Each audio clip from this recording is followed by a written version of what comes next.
Maka ini penting ada kesadaran ahli sunnah. Kalau Allah ngendikan ya kita diam saja. Karena Allah itu ala kulli syai'in qadir bi kulli syai'in alim.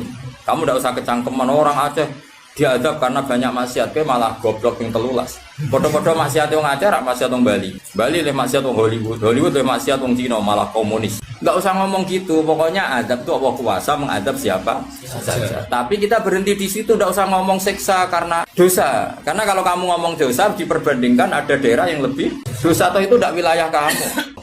Makanya Rasulullah itu kalau ditanya ada adab itu Nabi nggak pernah nerus. Ya sudah ada adab, tapi kalau mansus ya mansus misalnya kaum Milot itu mansus karena adab. Tapi kalau orang Islam kan nggak mesti adab. Bisa saja hukuman yang menjadikan malah mlebu swarga. Kalau sama nggak percaya gini, dan saya menjamin pasti saya benar dalam hal ini karena saya berdasar hadis sahih. Sama-sama adab misalnya orang tenggelam. Banyak kan orang mukmin disifati Nabi itu mati syahid. Kalau tak lawan sing darane wong Aceh iku mesti adab. Tak lawan dunia akhirat. Selain wong sombong berarti tak maca hadis. Lho coba Nabi beberapa kali ngendikan umatku sing syahid itu sekian-sekian termasuk sing mata hori kon sing mati tenggelam coba. Artinya ada bentuk gharik yang justru syahid. Kecangkeman dora tahu ngaji kecangkeman. Oh tak lawan dunia akhirat. Karena sok sucinya. Sudah kita baca ayatnya berarti fayuh rikokum saja soal bima kafartum itu otoritasnya wilayahnya Allah Subhanahu wa taala. Do sok suci do cangkeman. Oh tak lawan tenan. Nek wong iku mlebu swarga aku usul pangeran. Ampun Gusti. Niku nate ngenyek tiang wong sak provinsi. Sok sucinya. Lo coba ya. Banyak orang mati divonis misalnya kamu, wah iku krana adab. Ternyata Nabi ngendikan maktun wong lara weteng syahid. Gharik syahid, mahdum syahid. Orang yang mati korban, kan kita tidak pernah tahu. Ya sudah bodoh-bodoh tidak pernah tahu, pakai yang husnul khotimah saja, pakai yang husnudzon saja. Saya ulang lagi ini penting saya utarakan. Jadi Allah saja yang Tuhan ngendikan itu potensi. Saya pastikan lah. Kita semua kenal Allah yang warahmati wasiat. Nabi berkali-kali ngendikan inna rahmati sabaqat ghadab. Sebagian riwayat bukan sabaqat, ghalabat. Setiap rahmatku pasti mengalahkan azabku.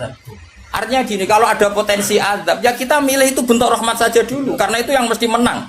Jadi paribasane aku roh munib, mati kecepet omahe paribasane. Utawa mati tiba ning WC. Misal, aku tetap darani syahid, kategorine mahdum. Enggak apa-apa. Karena menduga rahmat itu lebih gampang karena Allah jelas ngendikan hadis qudsi inna rahmati ghalabat ghadabi.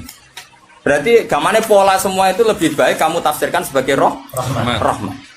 Nah kecuali ada sorihul ayat yang mengatakan itu adab, tapi mana ada sekarang udah ada nabi. Misalnya kaum Lut kan Allah jelas-jelas ngendikan itu karena adab, ya sudah kita ikut mengatakan adab. Tapi kalau yang orang Aceh, orang mana-mana kan tidak ada ayatnya. Jelas ya? Iya. Mulane sing apik itu ngaji sing tenanan. Loh kalau kaum Lut kan binasillah misalnya hijarah kada wa kada terus Allah ngendikan karena adab. Ya sudah kita ikut tentang kaumnya Nabi Lut. Tapi sekarang nyuwun sewu misalnya ada orang punya penyakit homoseks, kemudian dia kena azab. Ya sudah itu sanksinya Allah. Bisa saja azab ini kalau dia mukmin kafaroh betul. Memang ya azab tapi oleh Allah dihitung kafaroh dan itu hadis sahih. Tidak ada seorang mukmin yang punya dosa kecuali nanti dia kena masalah, nanti kena ri atau kesandung dari Nabi dan itu nanti jadi kafarohnya. Jadi saya pastikan fayuhrikokum bima kafartum itu untuk konteks orang mukmin kamu baca separuh saja sudah Allah itu mampu menenggelamkan kalian. Tapi khusus orang mukmin khitabnya jangan bima kafartum kan kita tidak kafir. Loh kalau Allah kan maha tahu sehingga Allah berhak dong ngendikan bima kafartum mergo kowe kafir. Kita kan tidak tahu apalagi zahirnya dia mukmin kan ayat itu tidak kena. Ayat itu kan pada orang kafir bima kafartum ayatil kowe bima amantum. Boyo mikir ngene yo suudon ora usah dilembagakno suudon. Lah suudon kok dalil. Ijak ana panggunge lho. Wong suudon siri wae elek men suudon kok dikei panggung. Ajak-ajak bisa. Lha suudon kok dilembagakno. Tak lawan yakin dunia. Bahaya itu bahaya sekali. Ora terima bahaya sekali. Ya saya ulang lagi ya. Jadi kata qadir itu potensi. Enggak mesti terjadi karena kita tahu warahmati wasatun. Inna rahmati sabaqat ghadabi wa fir'atin ghalabat. Jadi kalau ada fenomena tak pilih dulu itu rahmat, terutama kalau pada orang mukmin. Mulane ngaji to, pun nanganut kula. Fayukhriqakum bima kafartum. Sing berhak ngendikan bima kafartum iki sapa arah pengiran. Wong yang terjadi di Indonesia udah do mukmin, mana mungkin kita teruskan bima kafartum. Rungokno yo tobat wong-wong. Aman Nabawi anut Sayyidina Ali. Jadi Sayyidina Ali, aku sebenarnya ketemu pangeran pertama, ngelapor wong sing masalah mbak. Ana awwalu man yatsu baina yadir rahmanil khusuma. Aku wong pertama sungkeman yang pangeran. Iku apa konfirmasi, musuhku mbak aku bener di. Aku sih yakin ngono. Aku sebenarnya ngono. Ulama dilawan bal ngenyek wong. Tapi kalau Allah ngendikan adab itu mau ngendikan potensi. Jong nak kelakuan ngene, aku iku kuwasa mendatangkan siksa. Kuwasa itu kan belum eksekusi kan? Bisa iya, bisa tidak. Maka ya sudah itu potensi. Maka kalau ada orang mukmin ngalami apa-apa, itu sebagai ada banyak potensi. Yang mesti terjadi hubungan manusia dengan Allah itu rahmat. Wawas ya orang. Wes akeh murid kula nak di keyakinan ndak seperti saya tak lawan. Karena ini menyangkut tradisinya pangeran sunatullah hubungannya mbek kawulane iku rahmat. Bahkan redaksine kata bacora aku ra ahli sunah tamanani majibno. Mari ahli sunah nadarani Allah ora wajib nglakoni apa ya ono wae. Maksudnya kula ya kan.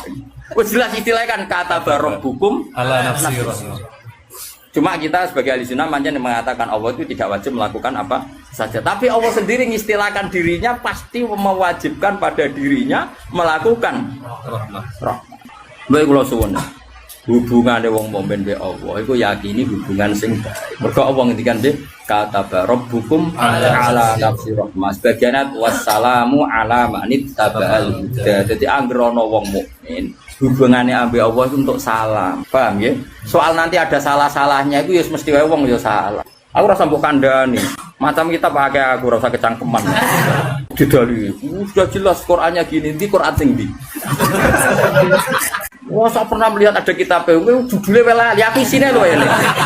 Tak ulang lagi, saya tidak bosan karena kita ini nusrotan li ummati Rasulillah sallallahu alaihi wasallam. Kita akan bela mati-matian umatnya Kanjeng Nabi.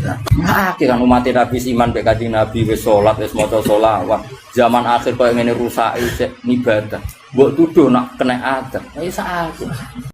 Wis tak nak kena sanksi koyo Kanjeng Nabi lho nak ngendikan niku. Kanjeng Nabi nak ngendikan kan enak, wong mukmin kena ri, kena opo wae bahkan susah. Wong mukmin kok susah. Susahe wae insyaallah dadi kafar.